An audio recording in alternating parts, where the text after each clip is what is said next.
Well, what do they know about children and breathing? They're scientists. I don't trust them. Well, what do they know about children and breathing? They're scientists. I don't trust them. That's kind of obvious when you think about it. You don't say the grid, they're going to melt the grid. That's kind of obvious when you think about it. You don't say the grid, they're going to melt the grid. Just saying it because I can actually just about breathe it now. I can sense these lovely diesel and petrol toxicity fumes going on around me.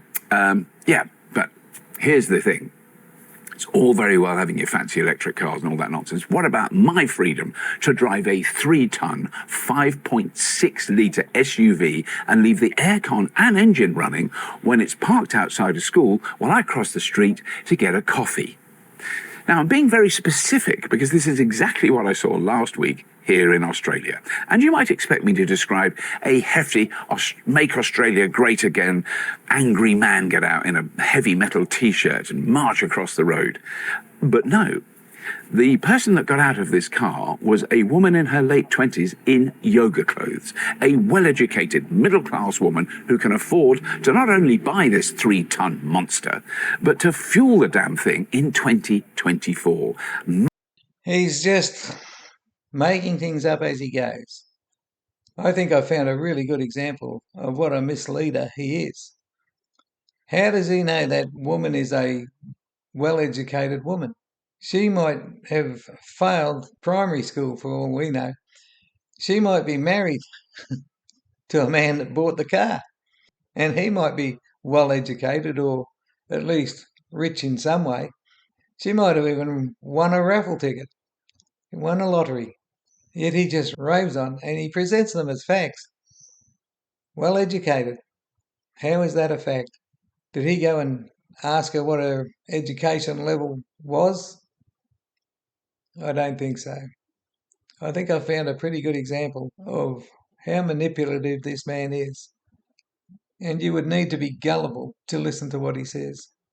Massive SUVs in cities are a fashion thing. It's fashionable. I can't wait for it to go out of fashion in this country and everywhere else in the world. You do not need a 2.5 to 3-ton SUV to pop down the coffee bar and get a little latte. While I'm having a gentle rant, some of you may remember people whining on about how all these fancy electric cars were going to melt the grid. They're going to melt the grid. Yeah. I like that one. Actually looks like Bozo the Clown instead of just sounding like him.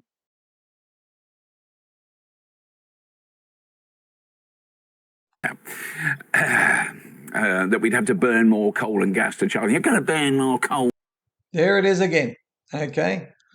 A little bit of extra makeup, maybe a red wig, and you have Bozo the Clown right there. And gas to charge your fancy electric. Oh, they had a field day. They loved it. They had an absolute marvellous time. Meanwhile, utterly unreported outside the business press, the world is approaching 2 billion installed air conditioners. So what, I hear you mutter? Well, I've been very aware of air conditioning since I've been. How can it be utterly unreported if he throws up a news article about it? Maybe he should look up a dictionary and decide what utterly means. Actually, learn what utterly means, not decide. He says utterly unreported. If it was utterly unreported, there could be no news article to throw up on screen. If you're one of the gullible, just have a good think about things like that. This thing about the air conditioning is pure nonsense anyway. And what I've been saying about Rob is that he reports things and leaves the bigger things utterly unreported himself. And I mean utterly as far as his reporting goes. That's the true sense of the word. He will utterly unreport 4/5 of what an issue is about. He will select that 1/5 that favours his barrow and report on that and completely omit anything else. As temperatures around the world increase, more and more people are going to want to install air conditioning, and the energy use is staggering. It's off the scale. But here's something a massive numpty like me hadn't really considered. If you've got lovely cooling air blowing into your apartment, the heat that was in your apartment has to go somewhere. It blows out of the heat pump outside the building. One little heat pump whirring away. Who cares? But 1 billion heat pumps or 2 billion heat pumps. Hello, and in a few years, 5 billion heat pumps. That's all the predictions. Then you have a massive increase in heat in cities and a massive increase in energy consumption. The obvious technology to counter the energy use is solar PV. But the heat, I mean, what do we do with that? Let's consider that a heat pump just swaps cool air for hot air. It doesn't create hot air. It removes hot air and replaces it with cool air. It does a transfer. So for that possible 5 million heat pumps putting hot air into the air, there are another 5 million very much cooler homes. Net result, 0 to the world. In the apartment we were in recently, I went out on the balcony where the heat pump was. It was literally unbearable to be there. It was, I don't even know what the temperature was. It was insane. That said, it did dry the laundry in about 3 minutes. So, you know, there's always an upside. I've said it now. Take your hat off. Anyway, they're our nearest neighbours in Europe, which, of course, we are part of. Geographically, okay, we are European in the UK. I'm just saying, we are European. But the point is, there is massive growing demand for electric vehicles around the world, and yet the rabid press still churn out more and more stories about EV sales dropping. It's a bit of an obsession because there's been so much of it recently. And the crash in the prices of second-hand EVs. Second-hand EVs have got cheaper. Well, for years, all we heard about was second-hand EVs are too expensive and hard-working families can't possibly afford them. Of course there's a drop, because finally there are hundreds of thousands of second-hand electric vehicles coming onto the market at once this year. As more and more people buy them, the prices will go up. That, dear viewers, is a free market economy. The thing we've been told for over 40 years is the answer to all our problems. Now, the only reason I mention this is to illustrate that whatever the limitations of today's batteries, there is so much research from so many scientists in so many countries who are developing newer, smaller, cheaper ways of storing electricity that any opinion about batteries and their role is out of date by the time you say it. That's good. And in any case, this particular battery is not a way of storing electricity, it's a way of micro-generating it for 50 years. Just imagine that. Bonkers stuff. While I'm on the topic of batteries, here's a story about some people who still claim now, in 2024, that hydrogen is the future. Hydrogen. Oh dear. They know that particular game is over. They're spending their money now manufacturing negative stories about electric vehicles and pushing the fantasy of carbon capture and storage into the press so that we can keep the hydrocarbons flowing for another couple of decades. Isn't that lovely? An impact of extracting, transporting, and in particular refining fossil fuel is enormous and, of course, massively damaging environmentally, socially, and geopolitically. And this is never, ever referred to when discussing alternatives to fuel-burning transport. However, in 2023, $1.7 trillion was invested in clean energy, in renewables, in nuclear energy, in grid security and development, energy storage and energy efficiency for end use, and electrification of buildings and heating and transport and everything, according to the International Energy Agency's most recent report. Well, what will they know, the International Energy Agency? They're just a massive body of researchers that look at data and not opinion. Sorry. Anyway, that might sound nerdy and inside baseball information, but there is a massive shift all around the world. There are examples of the ways that renewable technologies are changing the way electricity is generated and how that generation technology is owned. Millions of people around the world, and in particular here in Australia, generate a large percentage of their electricity on their own homes. Rooftop solar has had a massive impact on the legacy power system here in Australia. Well over 3 million homes have solar PV. And if you have solar PV in this country, believe me, it generates a lot of power. And this has affected the energy market. Peak demand here is during the day, and that's when peak supply is coming in from solar. And now more and more people are installing batteries as well, and there are also community battery schemes around the country where individual homes can benefit from the technology, i.e. you can run your lights and your cooking at night after the sun's gone down because you're taking the power from a community battery. They don't have to go through the cost of installing an expensive individual battery.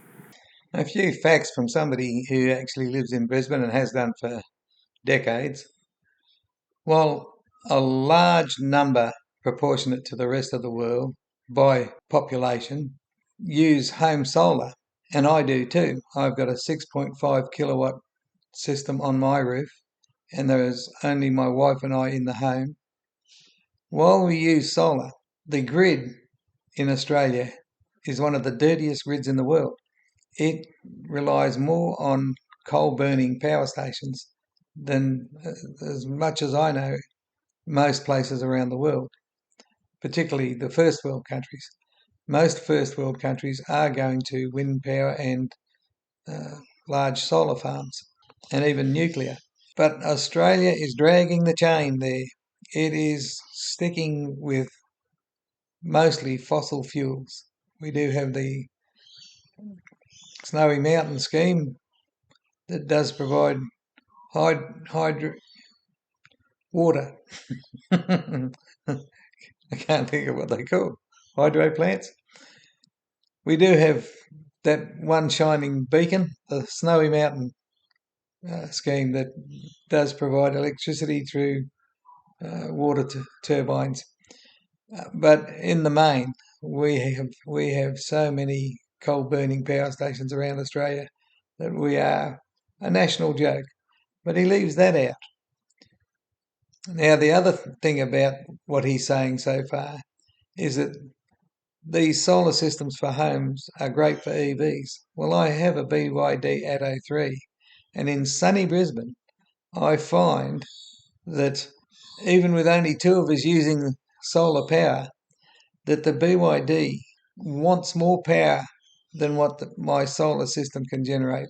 And I have a terrible time trying to get the BYD or keep the BYD charged up enough to use purely when the sun is putting solar into the home. It is not that good. And if you lived in countries that are much less sunny than where I live, you wouldn't stand a chance at being able to supply enough from your roof for your EV. Once again, it's just a case of he makes something look great, but the reality is that it's not that good at all. I would love for my solar to power my EV straight from the roof, but it's nigh on impossible to do that. It'll go a little way, but certainly nowhere near enough. And so I'm still relying on grid power or external chargers, which are abysmal in Australia, to keep my EV running. But beyond rooftop solar, there are examples of interesting and game-changing developments. I love this story. Oh, I omitted to mention that this community scheme for batteries, there wouldn't be, I'm going to have to estimate, there wouldn't be 1% of all of Australia that are doing those things. They have introduced them a couple of years ago, but as far as I can tell, they've been an abject failure when it comes to mass take-up. It's a rare thing in Australia, very rare. And I challenge him to actually produce the percentage of Australians that are in community battery sourcing schemes.